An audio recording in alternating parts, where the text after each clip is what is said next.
Dirty Briefs with Alex Hooper. Yeah. Hi, everyone. Yeah, it's me, Alex Hooper. And you will notice this episode has a little play on words in the title, the tortoise versus hare. But that's because I no longer have the hair. I know I talked about this a couple of episodes ago, but if you haven't seen it yet, this is what I look like with short hair. Did you know? I didn't either. I haven't had short hair in 15 years, but I needed to make a change. So when I got cancer, I was told I would probably lose my hair and go bald. Something terrifying because I don't really know what the shape of my head is without hair. In fact, because I have eczema, like I get a little flaky, I get a little patchy, my skin is rough. So I was always really worried about what it would look like without hair. And then after a couple of chemo treatments, I was told I probably wouldn't lose my hair because it wasn't going anywhere yet. And even if I did, it would probably come back even with more volume, more definition, more curls. I mean, could I be any more beautiful than I am right now? I didn't think so. But it started to thin and I started to lose just like little bits of it. And then I cut it so it wouldn't be so dramatic when it was falling out. Ended up going into the hospital, which again, we'll talk about that at some point. But I was in the hospital for 33 days. My hair grew. That's why I grew this beard as well, because I wasn't shaving while I was in the hospital.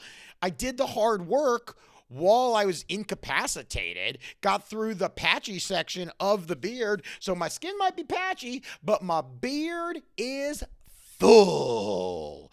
This is a forest down here. Can you see the forest through the trees? Because this is a thick thicket that you would have to go through to be able to cut it down. Grab your machete and see if you can chop your way through the woods on my face. My hair started to get stringy, started to go outwards more than inwards, or more than down, outwards more than inwards. Yeah, that's what hair does. It just goes inward, and then you grow hair throughout your bloodstream. In fact, running through your veins right now is just an endless series of hair. It's gross. It's itchy. We don't need to talk about that. So I decided when I got out of the hospital, I was in this recovery mode. I was still in this recovery mode. And I didn't like the way I looked in the mirror because I felt sickly. Something about it still felt ill. So I was like, look, I'm feeling better. And I need to really feel better. And part of feeling better is matching your appearance to the way you feel inside. And if I'm beaming with 1,000 suns from my core, well, then why shouldn't I feel that way on the outside? So I went to my barbershop and got it all trimmed up. And he even told me, you're going to look so much thinner and so much healthier when you have short hair. And sure enough, he was right. I've always considered my hair to be such an extension of who I am. It kind of immediately lets you know that I don't take things too seriously, that I'm fun, that maybe I'm a little wild because my hair was always kind of just careening off in whatever direction it wanted to. And I always thought like my hair is just such a thing that people know me by that I could never be able to get rid of it. But that's not true. I mean, even my Instagram and Twitter handle, Hooper Hair Puff. I have a puff of hair. That's no more. Because I don't need to be defined by one attribute of my physical appearance. In fact, I've always felt like a hare. And by that, I mean an hare, a very fast bunny rabbit. And I was running. Since I began comedy, I was running as fast as I could toward success.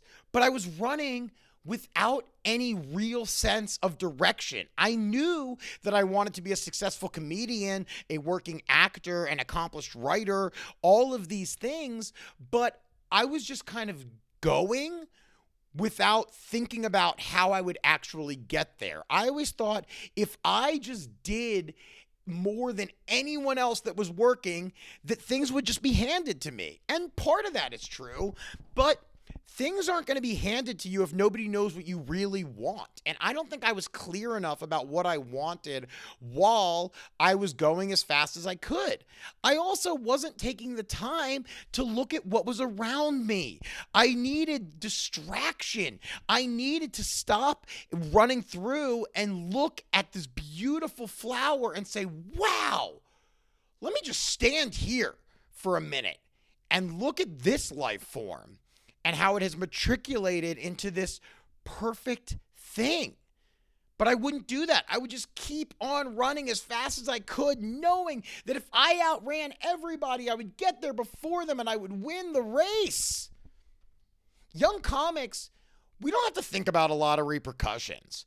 When I was throwing huge all-night parties and the cops were breaking them up and I would, got put in handcuffs once or twice and I didn't give a shit. I was in my 20s and I was just having a ball throwing these crazy ass shows and events. I didn't care if I bombed on stage because nobody was really watching me anyway. I just was so experimental and so not afraid to try, but that also meant I wasn't thinking about what could happen in a positive or a negative light. I was just kind of doing things. I would have an idea and I would say, great, that's what I'm going to do. And sometimes that works. When I wrote my self-help book, I literally had the idea, I outlined it within a day or two, and then I just wrote the thing. And from idea to actually releasing it was less than 2 months, which is crazy. But sometimes that doesn't always work. Sometimes you need to be more methodical. I've always wanted to go faster. Always. I want to run as fast as I can. I want to take drugs that make me go faster. That's why heroin was never my thing, or like taking opioids of any kind. Because some people, they just want their body to go into a hot tub where they just sink down and they let the warm water caress all over them and they just have full relaxation. Not me. I say when I'm doing drugs, I want to be like Jeff Goldblum in Jurassic Park. Must go faster, must go faster. No matter what combination I'm taking, I want to speed up. I want to run at the speed of light, do a cartwheel into a backflip, and then land center stage and just keep on running. That's always the way I've gone. I want to go fast. This includes chasing virality on the internet. I've gone viral a few times thanks to my appearances on America's Got Talent and things like that. But chasing virality has no actual staying power.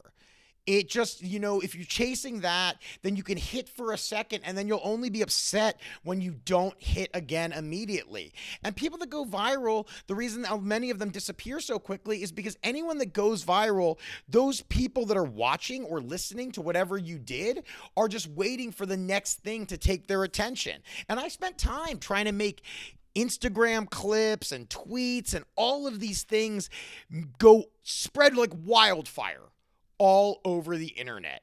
And then I realized it wasn't making me happy. And what would truly make me happy is garnering a fan base that was connected to me, that saw I was genuine, authentic. They believe me when I tell them that I love them. And that, I think, is worth more than any sort of virality, any number of hits. Virality is a real word. Virality, either way. You don't want any viruses, everybody. I was going so fast. I was continually running. Even when I didn't know what I was doing, I was running as fast as I could toward my goal of being a more successful comedian. But again, it wasn't pointed. And at some point, I slammed into a brick wall. I waited. I just ran right into it. That's what cancer was. I was going as fast as I could, but I wasn't really sure the direction I was going. Cancer happened, and it made me slow down everything and look at a new perspective. You know? When you get sick, suddenly you realize things that are important to you, and you realize what's not so important. I don't care about being famous. People have asked me that so many times. They're like, do you want to be famous? Fame is a byproduct of what I want. I want success. And if fame comes to me because of my success being my authentic self, then fantastic. That's great. But I don't want fame just for fame's sake. That sounds awful. Ugh. Who wants that? A lot of people, especially this day and age, because we just want those likes. We want those clicks. We're bop, bop, bop, bop, bop. But now, going through these cancer treatments, all this chemotherapy, ending up in the hospital, I'm learning I need to be the tortoise. I'm not the hare. The hare loses the race. So he fell asleep. He was bragging about how fast he was. Then he fell asleep. But the tortoise kept trudging along, methodical, thinking about where he's going and the end goal. And I need to teach myself how to be better about being a tortoise. I need to protect myself. Sometimes I do need to crawl inside my shell, and sometimes I need to come out of my shell and learn that people love me and that I need to give more love to the outside world. Who knows what's going to happen as I continue this journey as a tortoise, because I'm not in a race with anyone except myself. I am only competing against myself to see how many awesome things I can do every single day. And that's part of this. I wanted a podcast back since I left Achilles' heel. I was so happy with the work I did there, but I've wanted something back and I couldn't think of it, so I didn't rush it. I just waited, and sure enough, you get cancer, you end up in a hospital, and you start thinking about how you want to release content. I don't want meaningless bullshit, blabber. I want you guys to feel impacted by what I'm doing. Even if I'm just being an outrageous, out of line clown, whatever. Sometimes we get serious, sometimes we're just silly, but either way, being the tortoise means thinking actively about where I'm going. And now that I have a new perspective on life, I'm not just partying my face off and just throwing spaghetti at a wall, hoping that it doesn't slide back down. I'm making a giant lasagna, everybody. So get ready to take some bites. Subscribe to this podcast. Get your dirty briefs. Never miss one. Subscribe to it, share it, and of course, follow me on Instagram and Twitter at Hooper Hairpuff. Still Hooper Hairpuff, even though I don't have a lot of hair anymore. See you next time.